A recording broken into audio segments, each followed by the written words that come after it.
teman-teman, balik lagi bersama saya di channel Elgas dengan gua Ghazali sebagai host pada video kali ini di tutorial Python. Anggap saja teman sendiri yang ngajarin. Dan di video sebelumnya kita sudah berhasil menginstal Visual Studio Code dan Python di komputer masing-masing. Buat yang belum nonton atau belum melakukan penginstalan Visual Studio Code, bisa ikuti di tutorial sebelumnya. Oke. Jadi di sini kita akan bahas tentang variabel dan tipe data. Sebelum itu kita silakan buka Visual Studio Code ya, silakan buka Visual Studio Code kalian seperti ini. Lalu kita buka File Explorer sembarang kita akan bikin folder dulu. Kita bikin folder di sini.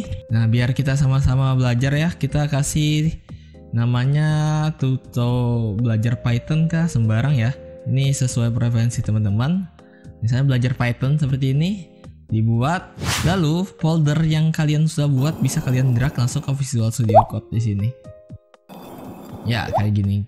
Kalau sudah Visual Studio Code-nya akan berubah nih. Jadi path-nya sekarang di belajar Python ya, atau nama folder yang baru kalian buat tadi. Sekarang kita akan coba memulai ke pengertian variabel nih.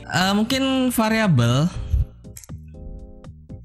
itu kalian pernah belajar di matematika seperti ini. Misalnya kita bikin file baru terlebih dahulu, pencet yang ini new file ya, yang gambar kertas plus ini. Lalu kita kasih nama variable.py. Nah, jadi karena Python, kita bikin program Python dia harus pakai .py ya, extensionnya. Jadi kalau misalnya txt kan biasanya txt, jpeg gitu ya. Tapi kalau Python kita bikinnya pakai .py kayak gini. Nah, kalau sudah kita buka kayak gini, ya ini ada typo, kita kasih nama dulu variable.py yang benar. Oke, kita bahas dulu tadi. Oh ya, kalian di matematika itu pasti pernah belajar yang namanya variabel. Variabel itu kayak y sama dengan mx tambah c kayak gitu ya. Nah, itu variabel. Y, angka-angka huruf-huruf ini mewakili suatu nilai. Nah, jadi variabel itu adalah sebuah huruf atau suatu kata yang digunakan untuk menyimpan sebuah nilai. Intinya itu. Misalnya kayak 5 tambah x sama dengan 10. Berarti x-nya sama dengan 5 ya. Kayak gitu. Misalnya gini nih. Kita punya variabel x 5. Ya, x itu adalah 5, ya kan? Kita udah tahu dulu nih x itu berapa, 5. Kita kemarin udah belajar untuk melakukan print ke terminal di Python. Kita pakai fungsi namanya print ya, buat menampilkan print, baru pakai kurung, baru kita masukin variabelnya, kita bisa langsung masukin. Nah, kalau sebelumnya kita bisa pakai gini, halo ya, yang kemarin kita buat ya. Kita bisa running di sini. Nah, ini akan muncul nih halo gitu ya. Tapi kita bisa ngeprint isi dari variabel ini dengan print ini. Jadi kita bisa hapus di sini, baru kita tulis x ya, variabel x kita akan ngeprint. Nah, ini nggak apa-apa ya, ini kalau mau pakai spasi juga nggak apa-apa, tapi sebaiknya spasinya dihapus. Jadi kalau di kurung itu kayak print gini, kurungnya bisa dihapus, jangan berspasi ya biar rapi. Nah, dia jadi gini, dia kita print ya, pencet tombol yang ini, hasilnya adalah 5. Ini hasil kita tadi, yaitu hasil dari variabel x. Nah, gitu ya. Jadi kalau kita panggil x di sini, misalnya kita ganti nih variabelnya jadi z. Nah, sekarang ini error. Kenapa? Karena kita ngeprint x ini program ini belum tahu nih apa yang mau di print, soalnya x itu belum diketahui ya. Oke, jadi kita ganti jadi di sini jadi z juga. Kita ganti jadi z di sini. Nah, baru ini hasilnya 5 juga nih hasilnya. Oke, gitu ya. Nah, ada beberapa perbedaan. Kalau di matematika kita belajar variabel itu pakai huruf ya, x, y, z, yang kayak gitu. Hanya saja kalau di bahasa pemrograman, variabel bisa ditulis dalam bentuk kata. Nah, misalnya kita bikin duit. Nah, duit nih bisa nih, variabel duit. Artinya jika kita ngeprint duit, maka keluar ini nih, kita ganti deh 50.000 ya kayak gini. Kalau kita print, dia akan ngeprint 50.000 ya, gitu ya. Nah, ini variabel. Kalau kalian lihat di sini 50.000, nilai 50.000 atau data 50.000, data angka dimasukkan ke variabel duit. Dimasukin ke variabel duit, sehingga jika kita panggil duit, isinya itu 50.000. Anggap aja lah variabel duit ini kita ganti deh jadi dompet. Nah, jadi gini, 50.000 kita masukin ke nggak ada duitnya nih. 50.000 ini anggap aja 50.000 dimasukkan ke dompet ini, dan isi dompet ini cuma 50.000. Nah, jadi otomatis kalau misalnya saya kasihkan ke teman saya dompet ini, isinya jadi 50.000 karena dalamnya sudah kita masukin 50.000 gitu ya. Jadi kalau kita panggil dompet ini, dia akan keluar 50.000 seperti ini. Oke, 50.000 gitu ya. Nah, kita udah tahu nih kalau kita bisa bikin variabel di Python untuk menyimpan data. Tapi nah, seperti ini, dan penulisan di programnya kayak gini ya. Nama variabel, lalu di samping kanannya tuh pakai sama dengan. Nah, sama dengan ini ada operator assignment. Jadi sama dengan ini beda sama yang di matematika, di bahasa pemrograman. Sama dengan ini biasanya dipakai buat memasukkan data atau assignment. Jadi namanya operator assignment atau penugasan. Ya, jadi fungsinya ya buat memasukkan data sebenarnya. Bukan sama dengan, beda kayak bukan equals ya, bukan Yusawi, bukan ya, pokoknya bukan setara, bukan sama dengan, tapi buat nugasin value dari kanan dimasukin ke kiri ya, kayak gitu kalau di bahasa pemrograman. Oke, kita udah bahas itu. Kemudian gimana sih penulisan variabel yang benar di Python? Jadi kalau kalian mau bikin variabel di Python, ini kalian nggak boleh sembarangan nih. Jadi ada aturannya. Jadi yang paling pertama, karakter yang diizinkan hanya boleh huruf A sampai Z, yang besar, yang kecil, terus dan underscore ya. Jadi kalau misalnya kita bikin kayak gini, underscore nih, ini bisa masih ya. Nah, kalau kita ngeprint ini bisa 50.000 nih hasilnya yang terakhir. Kalau kalian mau ngapus program di sini, ini kan banyak nih di atas nih. Kita bisa pakai command CLS. Nah, atau clear ya kalau kalian pakai MacBook. Nah, clear kayak gitu. Hanya boleh A sampai Z. Jadi kita misalnya A gini bisa. Nah, tapi kalau misalnya di luar dari itu, misalnya kita bikin variabel itu angka nih, 4 seperti ini, dan kita print 4. Apakah dia bisa? Dia bisa, dia bakal error gitu ya. Kalau misalnya kita bikin gini, bisa nggak dompet 4? Nah, kalau gini bisa nih. Karakter pertama nih, dompet ya, itu hanya boleh ditempati oleh angka dan underscore. Jadi kalau kita misalnya 4 dompet, dia bakal error coy. Kita running ya. Nah, error ya. Jadi huruf pertama. Oh ya, sebelumnya kita akan bahas dulu ini. Ini saya ada bikin note di sini ya. Pakai pagar. Artinya apa? Artinya kita bikin catatan di dalam program yang dimana ini tidak akan dieksekusi. Jadi nggak akan dijalanin programnya nih. Saya kita print nih dompet. Nah, itu dia bakal ngeprint 50.000. Artinya dia itu bakal mengabaikan ini komen. Namanya komen ya, komen. Ini yang awalannya pagar. Jadi kalau misalnya kita mau nulis bahasa Indonesia atau catatan pribadi, kita bisa kasih tanda pagar di paling kiri. Ya kayak gini. Jadi dia nggak bakal dijalanin sama program coy. Jadi nggak bakal error. Kalau mau shortcutnya sih pakai Ctrl/. Kalau kalian pakai VS Code, ya kalau pakai Ctrl/, otomatis lah satu baris itu dikasih ini ya, dikasih pagar. Kemudian aturan selanjutnya itu kita nggak bisa bikin variabel dengan nama bawaan fungsi Python nih. Misalnya nih kita mau bikin ya gini, if, for, sama else misalnya, ini bakal error. Huruf-huruf ini dan masih banyak lagi kita nggak bisa pakai ini.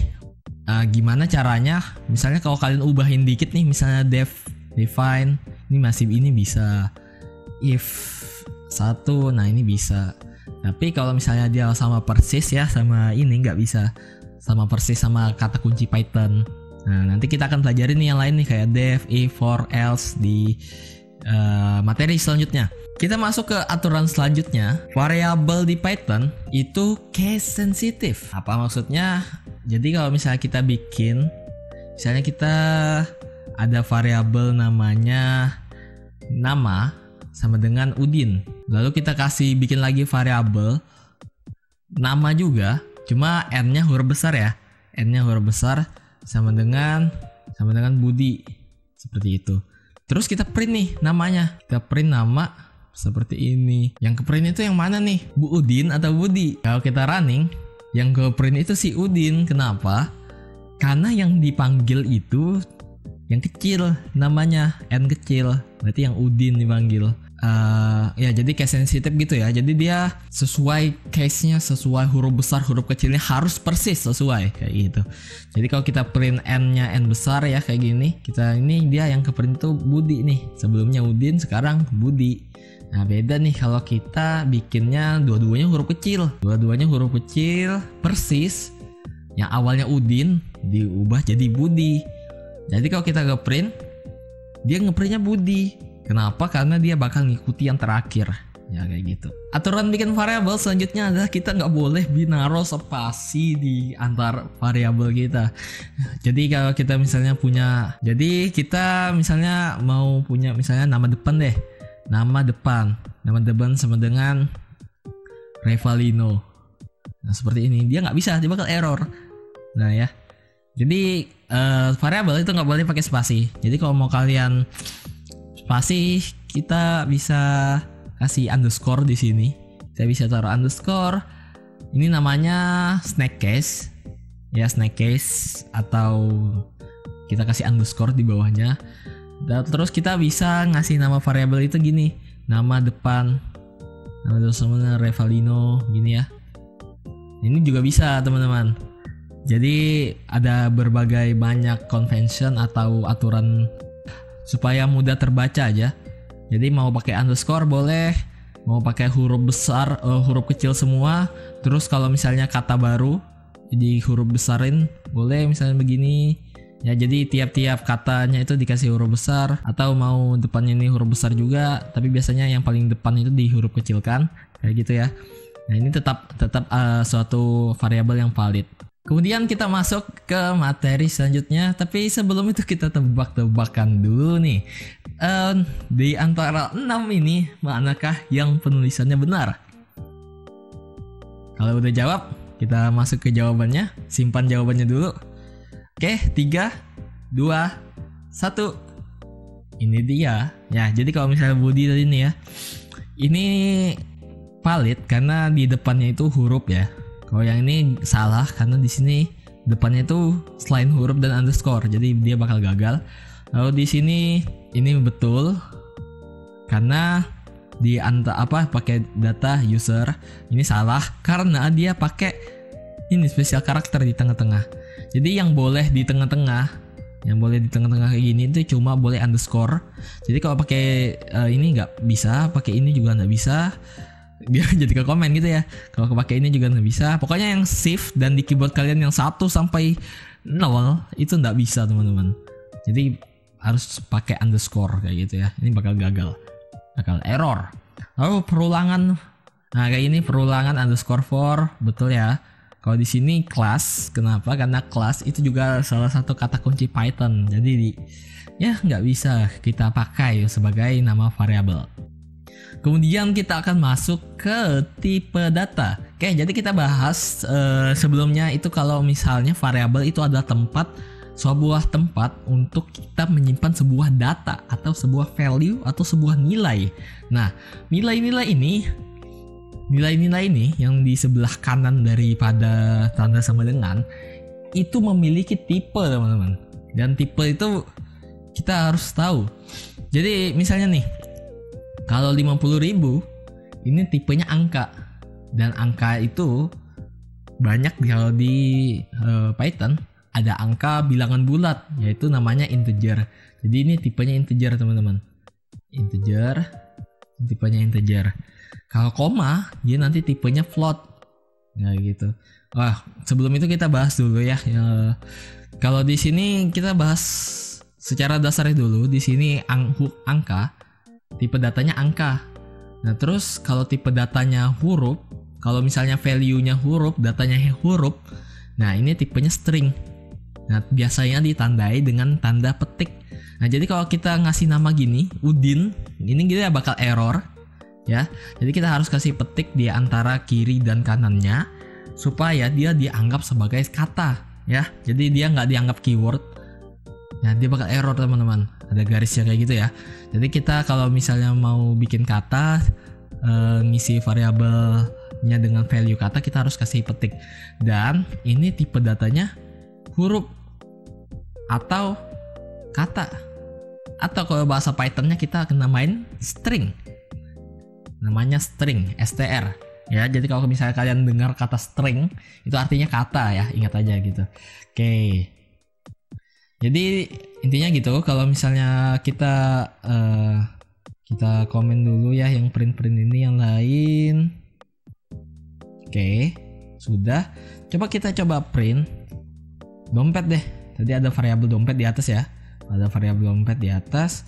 Nah, kita print dompet seperti biasa, tapi di depannya kita kasih type. Nah, kita type, baru dompetnya ini kita kasih tanda kurung. Nah, kayak gitu ya. Jadi, ini buat apa? Ini buat mengetahui tipe data dari dompet ini. Tipe data dari variabel dompet. Kalau kita bisa lihat nih, dia tipe datanya int atau integer atau bilangan bulat. Nah itu bilangan bulat. Tapi kalau misalnya kita print, nah dia jadi str, string. Nah dia jadi huruf. Terus ini buat apa sih diketahui? Nah jadi kita biasanya pakai ngetahui tipe data ini kalau kita mau melakukan operasi. Jadi kita nggak bisa sembarangan nih. Kalau misalnya nih kita bikin hasil sama dengan dompet tambah nama depan, nah nggak bisa dong. Coba nih, anggap aja 50.000 tambah Fahri, jadinya apa? Coba kita print, dia bakal error. Kenapa? Karena dia ini nggak boleh pakai integer tambah string, nggak bisa teman-teman. Jadi nggak cuma angka sama huruf aja nih jenisnya. Nah, jadi tipe data ini satu media memori pada komputer yang digunakan untuk menampung informasi. Nah, jadi itu jenisnya ya. Jadi tipe datanya itu yang banyak ya, ada boolean, ada string yang udah kita bahas, ada integer atau bilangan bulat. Bilangan bulat itu -1 masuk, -1, 0, 1, 2, 3 ya kayak gitu. Baru ada float untuk bilangan koma, heksadesimal. Nah kalian bisa eksperimen dengan kata type ini. Nah jadi type ini kalian bikin variabel ya, sembarang kalian isi variabelnya. Terus pakai type ini buat mencari tahu tipe datanya itu apa sih. Ya itu aja ya. Mungkin itu aja pada video kali ini. Terima kasih sudah menonton. Sampai jumpa di video selanjutnya. Bye bye.